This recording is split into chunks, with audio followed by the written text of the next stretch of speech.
ፎሎ ያረጉኛል አንፎሎ ያረጉኛል ከባድ ነው ከንፈረ ጨቃጭቃቸዋል ምን ሆነ ነው የሚሉት ትንሽ አነሰ መሰለኝ በታዋቂው የፊልም ባለሙያ ፕሮፌሰር ኃይሌ ገሪማ ተደርሶ ለእይታ የበቃው ጤዛ ፊልም ላይ የአንበርብር እናት ሆነው ድንቅ የትወና ብቃታቸውን ያሳዩን በሁላችንም ልብ ውስጥ ታትመው የቀሩት ደጓ እናት ታታ ታከል ከዚህ ዓለም ድካም አርፈዋል። እነዚህ ደግ እናት ምን አጋጠማቸው?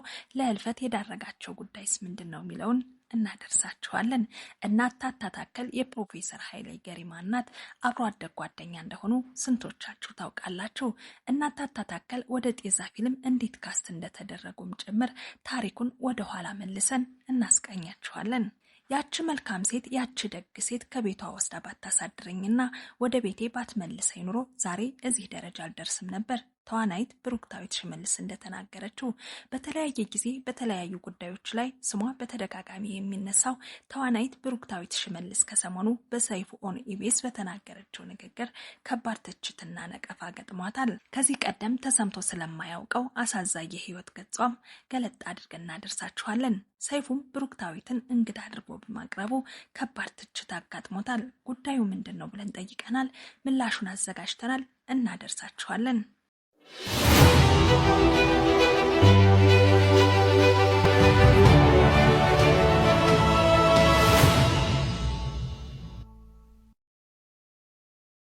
ሰላም እንዴት ቆያችሁልን? በአገር ውስጥም በተለያየ የዓለም ጥግ የምትገኙ የተወደዳችሁና የተከበራችሁ የሳምራን አዲስ ቤተሰቦች ቻናላችንን እንደምታውቁት አዳዲስ ወቅታዊ አዝናኝና አስተማሪ ሁነቶችንና ትርክቶችን ወደ እናንተ ውድ ቤተሰቦች ተደራሽ የሚያደርግ መሰናዷችን ነው። እኛን ቀዳሚ ምርጫችሁ ስላደረጋችሁና አብራችሁን ስለሆናችሁ ምስጋናችን ላቅ ያለ ነው።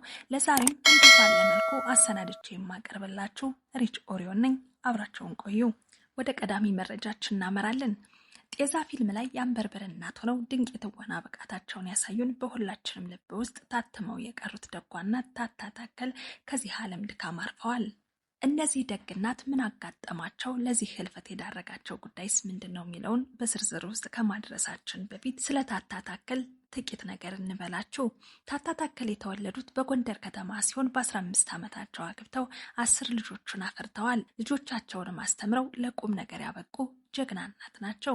ልጆቻቸው በአገር አሜሪካና በአዲስ አበባ የሚገኙ ሲሆን እናት ታታ ታከል በአንድ ወቅት ለምን ከልጅዎ ጋር አዲስ አበባ አትኖሩም ተብለው ሲጠየቁ ተወልጄ አግብቼ ከብጄ ከኖርኩበት እናት ጎንደር አገሬ ውጪ በፍጹም መኖር አልፈልግም ሲሉ ለጎንደር ከተማ ያላቸውን ፍቅር ተናግረዋል። አክለውም የጎንደር እናት የልጅ ቤት አይወድም ሲሉ ፈገግ አስብለውናል። እናት ታታ ታከል ወደ ጤዛ ፊልም የገቡበትን አጋጣሚ ሲናገሩ ፕሮፌሰር ኃይሌ ገሪማ እናት ጋር አብሮ አደግ ጓደኛሞች ስለሆኑ ኃይሌንም እንደ እናት እንዳሳደጉት ይናገራሉ። እናም ኃይሌ አንድ ፊልም ነበርና ብትሰሪ ብሎ ኃይሌ ጠየቀኝ ይላሉ እናት ታታ ታከል። እኔም አልተማርኩም፣ ፊርማ እንኳን በጣቴ ነው መፈረም፣ እንዴት አድርጌ አልኩት። ኃይሌም እርሶ እናት ነዎት፣ ለዛውም ደግ እናት፣ ካራክተሯም የደግ እናት ነው፣ ለእርሶ አይከብድም አለኝ። እኔም እሺ ብዬ ተቀበልኩ፣ እናም ሰራሁ ይላሉ እናት ታታ ታከል። ጤዛ ፊልምን የሰሩበትን አጋጣሚ ሲናገሩ በወቅቱ የነበረውን የመንግስት አገዛዝ ስርዓት ቁልጭ አድርጎ የሚያሳየውን ወንድ ልጅ እየታፈሰ ወደ ጦርነት የሚማገደውን ወንድ ልጅ ባልወለድ የሚያስብለውን እናት 9 ወር አርግዛ መከራ የታሳድጋ ከጉያዋ ልጇ በግፍ ሲነጠቅ የእናት መከራና ስቃይ የአገርን መፈረካከስ ቁልጭ አድርጎ የሚያሳየው በድንቅ የትወና ብቃት የተሰራው ነፍስ የሆነው ጤዛ ፊልም ላይ የሰሩት እኒህ ሩህሩህና ደግ እናት ገጸ ባህሪ በድንቅ የትወና ብቃታቸው የሚታወቁትና እንዲሁም ፊልሙን መስለው ሳይሆን ሆነው የሰሩት ታታ ታከል ታዲያም በሰሩት ልክ ሳይዘመርላቸው ሳይነገርላቸው በ95 ዓመታቸው ከዚህ ዓለም በስጋ ተለይተዋል። አንድ ወቅት እናት ታታ ታከል ሲናገሩ ከዚህ በፊት አልተማርኩም፣ ማንበብም ሆነ መጻፍም አልችልም። ጤዛ ፊልምን የሰራሁት እመቤቴ ማርያም በጆሮዬ ሹክ እያለች ነው ብለው ነበር። የጤዛ ፊልምን የሰሩበትን አጋጣሚ ታታዬ ባደረባቸው የጤና እክል ምክንያት በሕክምና ሲረዱ ቆይተው ደጓና ታታ ታከል በክብር አርፈዋል። በትውልድ ቅብብሎሽ ውስጥ አሻራቸውን ጥለው የሚያልፉ ብርቅዬ ሰዎች ሁሌም በክብር ይነሳሉ። በታዋቂው የፊልም ባለሙያ ጋሽ ኃይሌ ገሪማ ጤዛ ፊልም ላይ የአንበርብር እናት ሆነው ባሳዩት ድንቅ የትወና ብቃት በብዙዎቻችን ልብ ሕያው ስፍራ አግኝተዋል። የአንበርብሬን እናት መቼም ጤዛ ፊልምን የተመለከተ ሁሉ ታታይን ያውቃቸዋል። ፕሮፌሰር ኃይሌ ገሪማ ከሰጡን ማስተርፒስ ሀገረኛ የፊልም ስራዎች ውስጥ አንደኛው ጤዛ ፊልም ሲሆን እነዚህ ፊልም ላይ የተሰጣቸውን ገጸ ባህሪ ከማስመሰል በላይ ሆነው በደንብ አሳምነው የተጫወቱት የጎንደሯ እናት ታታታከል ታታየ ናቸው። የአንበርብር እናት ከሁላችንም አእምሮ ላይ ታትመው የቀሩት እናት ፊልሙን ከታሪኩ ከምስሉ እኩል ህሌናችን የማይጠፋውን የእናት ገጸ ባህሪ የተጫወቱት ታታየ ወይዘሮ ታክላ ከዚህ ዓለም በሞት ተለይተዋል። ለቤተሰቦቻቸው፣ ለወዳጆቻቸው፣ ለኪነ ጥበብ አፍቃሪያን በሙሉ መጽናናትን እንመኛለን። ወደ ቀጣዩ መረጃችን እናመራለን። ያቺ መልካም ሴት ከቤቷ ወስዳ ባታሳድረኝና ወደ ቤቴ ባትመልሰኝ ኑሮ ዛሬ እዚህ ደረጃ ላይ አልደርስም ነበር ስትል የተናገረችው ተዋናይት ብሩክት ሽመልስ ናት። በተለያየ ጊዜ በተለያዩ ጉዳዮች ላይ ስሟ በተለያዩ ሶሻል ሚዲያዎች እየተነጋገረ የምትገኘው መነጋገሪያ የሆነችው ብሩክታዊት ሽመልስ ከሰሞኑም መነጋገሪያ ሆናለች። ያቺ መልካም ሴት በሰዓቱ ባታገኘኝና ቤቷ ወስዳ ባታሳድረኝ ኑሮ ዛሬ እዚህ የሰይፉ መድረክ ላይ የምታዩ ብሩክታዊት አልሆንም ነበር።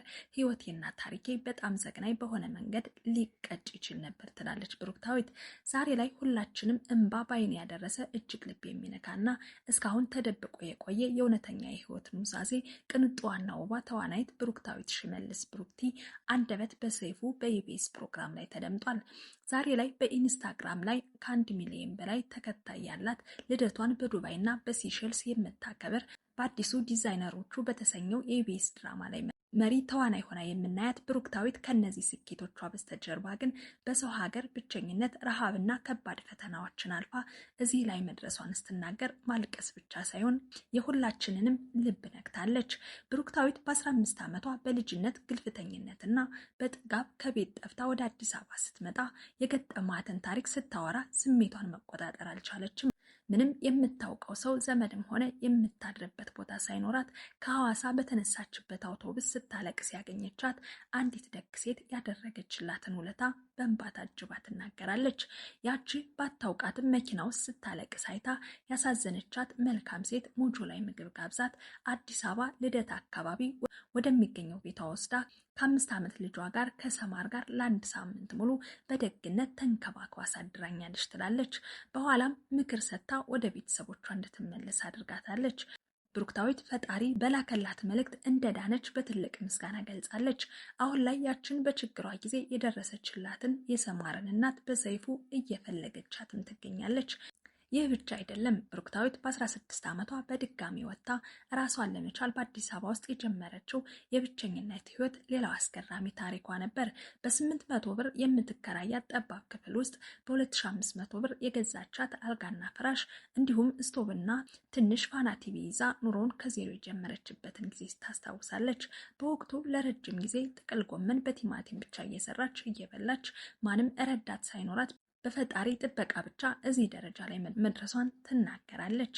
ሴት ሆነሽ ቆንጆ ሆነሽ ደግሞ በአዲስ አበባ ላይ ብቻሽን ስትሆኚ የሚገጥሙሽ ፈተናዎች ቀላል አይደሉም።